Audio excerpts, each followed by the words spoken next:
Hey guys, today I thought that I'd go do a review of Micronesia as a map. Um, Disclaimer, I'm not the best player at this game.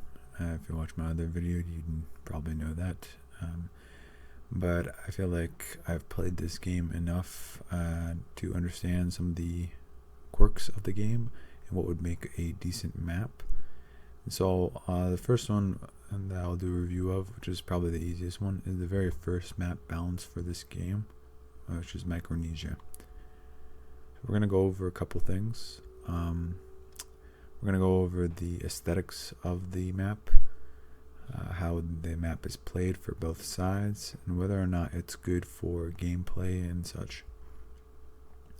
So let's get right into it.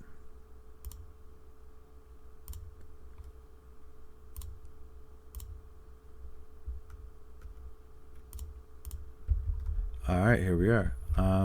Obviously, for this review, I'm not actually going to play the game. I'm just starting up the map just to show you some of the things that I'm going to be talking about. The first thing I want to really discuss about this map is the aesthetics. If you don't know what that means, it's basically like the look and feel of the map as you play it. And the first thing you'll kind of notice is that Micronesia is kind of like a hodgepodge of every other map you'll probably be playing. So what do I mean by that? Well, let me show you an example. Here you see one of my secret allies is this country here, Bromberg. What you also see is the fact that it has all this sand here and a road leading into my capital. You'll see this is a common theme in many other maps, that sometimes they make a map a country very hard to breach, but once you're in, you're actually in. So, and another example of that is right here in the middle is my other secret ally.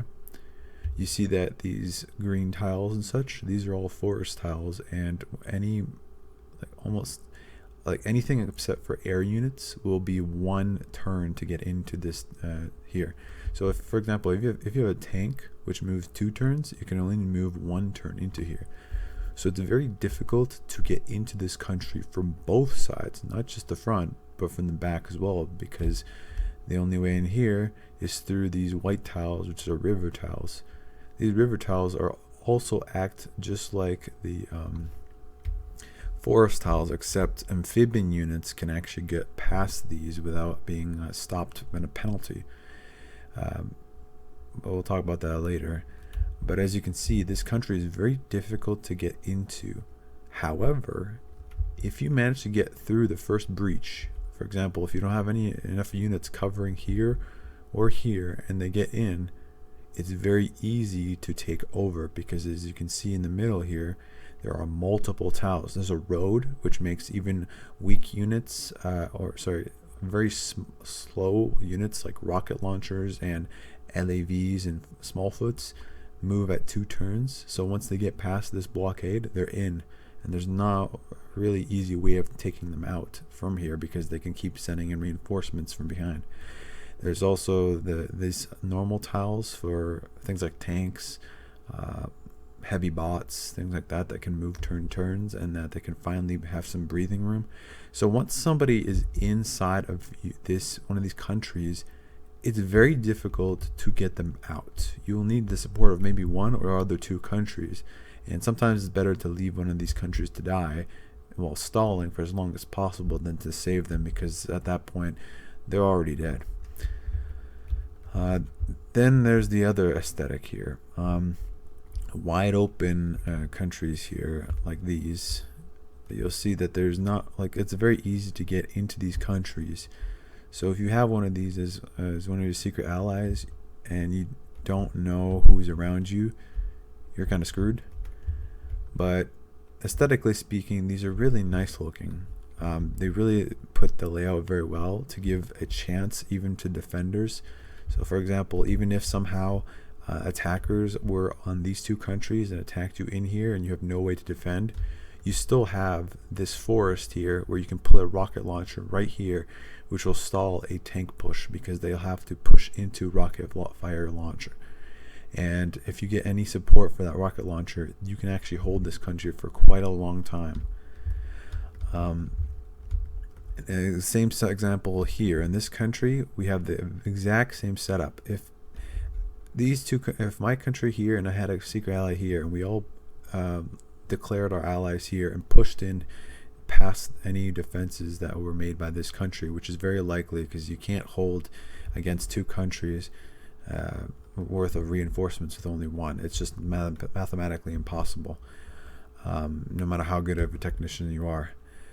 But once you get past there, you can still put a rocket launcher here and maybe get support from this country, which will allow you to hold for long enough to maybe capture another country over here, or just put full force here into this country and just have the last battle here with a tactical advantage of having a safe rocket launcher, which is not to be underestimated. A rocket launcher does 3 damage per turn, and if you don't have a heavy bot to weather that storm, you can lose a lot of units trying to take it out, especially if they have LAVs or Smallfoots coming in to support them, and maybe even another rocket launcher to support that launcher.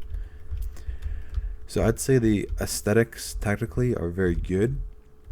As I said before, the very most important part about this map is that it's a beginner map. It's the first map you're going to be playing outside of the campaigns. So it reflects that. It has all these tactical things in it that teach you about the game as you play it.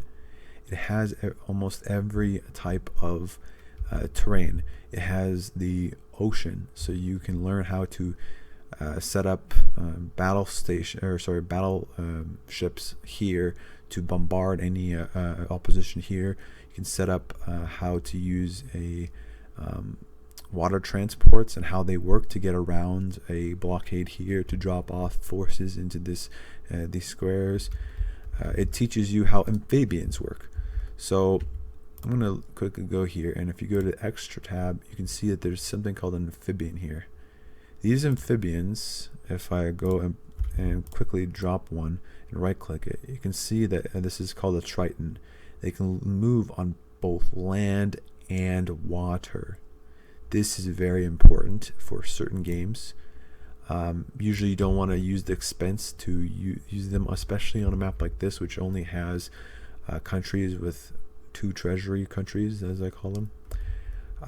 But for example, if you're trying to invade this country here, you're either wanting troop supports or troop transports to move here and into here, because these allow your tanks and such to move at maximum efficiency, or you want to spawn amphibians such as Tritons and such, because they can move on these tiles at full range. They can move three spots per turn, and it doesn't matter if there's water tiles. So this swamp is considered a water tile, so it can move 3 turns instead of a tank's 1, which is very important, because if a rocket launcher is sitting here and sniping your tanks trying to enter, you can push in an amphibian in 3 turns and almost kill it in 1 turn. And since Tritons and amphibians in general have 4 hit points, a rocket launcher cannot one-shot your amphibian units unless they get a shot off first. But if you have 2, you can instantly kill a rocket launcher in 1 turn, so they can't defend in this country with just a rocket launcher indefinitely. They have to do something like LAVs or turrets or something like that. So that kind of covers the aesthetics and strategies portion of this game. This is also a very beginner map in the fact that there are no level 3 treasury or 4 treasury countries. So in this game, there are 3 stages of a country. There are countries with 8 secret army, 4 guerrilla, and 2 revenue per turn. There are countries with 3 treasury, 12 secret army, and 6 guerrilla. And finally, a treasury of 4, a secret army of 18, and a guerrilla of 8. This map has only small countries. That's what they're called. Medium countries I'll have 3 and treasury, and large countries have 4, which is why I say this is a beginner map. It teaches you the first basics. I like to call this map a rush map, and it's basically the best thing to do on this map is to rush things like tanks and transports. So usually in an opening, I like to put down some tanks, and unless I'm sure, if I'm sure that this is not a secret ally, I'll place down, like for example, instead of having 3 tanks in the front, I'll have 3 tanks, 2 tanks in the front, 1 in the back, and a transport right here. So just as an example, if I ended the turn and this wasn't a secret ally, I would have this tank move in to this spot right here, so they don't have an easy way to push in their troops. They can still do it through here and here, but they'd have to really commit to a push for that. And I would put 2 of these tanks in here and then push this UPS here and drop one of put the UPS in here so it blocks them from trying to retake their capital in one turn with guerrilla, and push out my 2 tanks here. And the next turn I put another tank right there. So this would force them to commit. Basically, if this was a human enemy, they could choose to place down 2 UAVs here and push into here to force a guerrilla phase onto my country, so that I'd have to fight them off.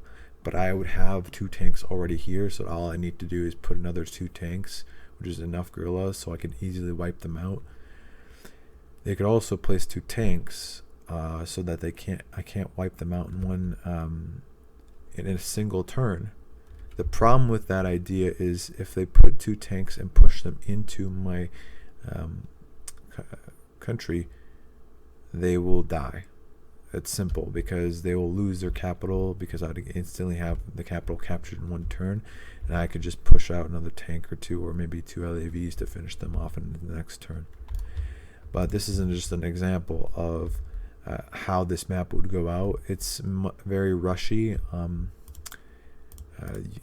mean, there are certain tactics you can do, like for example, if both of you declare next to each other, like for example, if I had a country here and a country here, and my enemy 2 countries were here and here, and we all declared are near each other, which is how it would work, there are ways for the enemy to get over me. For example, the FNU have a attack helicopter, which costs 3 points, or 3 treasury, so they could just jump over my blockade here. So for example, if I had a blockade like this,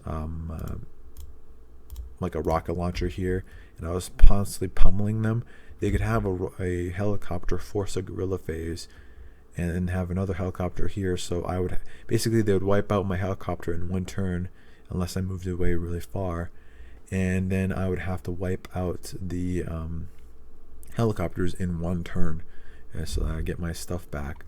If I can't do that, then I'm pretty much going to lose, because what they can do is just keep funneling forces in over and over and over again until I lose my city. That's honestly like the very basics review of this map. I give this a 5 out of 5, just simply because of the fact of it's how well balanced it is, and how it teaches a new player what to expect in most scenarios. And that's what the important part is. It's a good map for that. And thank you for watching.